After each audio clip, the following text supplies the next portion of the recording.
আমার কিছু স্টুডেন্ট আজকে 14 ফেব্রুয়ারি উপলক্ষে কিছু বাংলা বাক্য লিখে নিয়ে আসছে, এনে আমাকে বলতেছে স্যার এইগুলোর ইংরেজি করে দেন। সেন্টেন্সগুলো আমি দেখে তো হতবাক, বাপরে বাপ কি সেন্টেন্স এগুলা।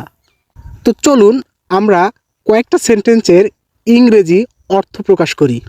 প্রথমেই যে সেন্টেন্সটা সেটা হচ্ছে আমি তোমার প্রেমে পড়েছি।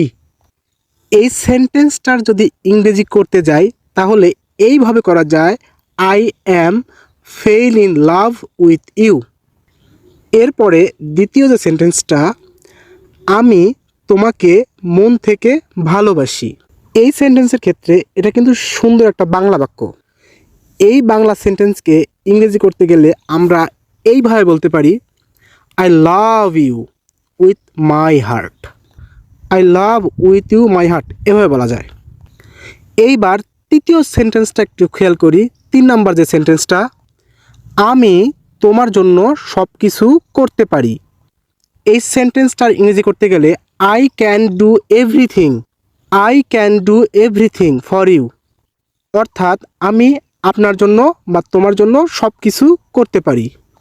নাম্বার 4, খুবই ইম্পর্টেন্ট একটা সেন্টেন্স, আমি তোমাকে অনেক কিছু বলতে চাই।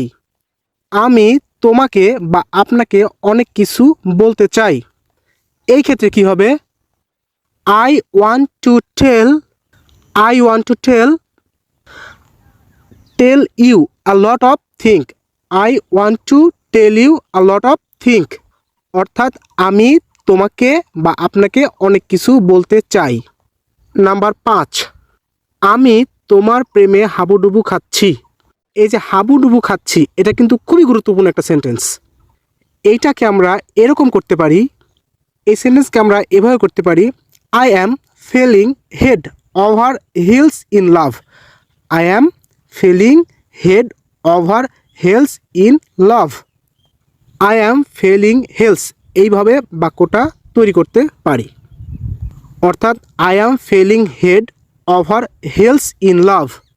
অর্থাৎ আমি তোমার প্রেমে হাবুডুবু খাচ্ছি। দুষ্টু পোলাপান, ইংরেজি তো শিখাই দিলাম। আগামীকাল 14 ফেব্রুয়ারি, কাউকে যেন আবার বলো না।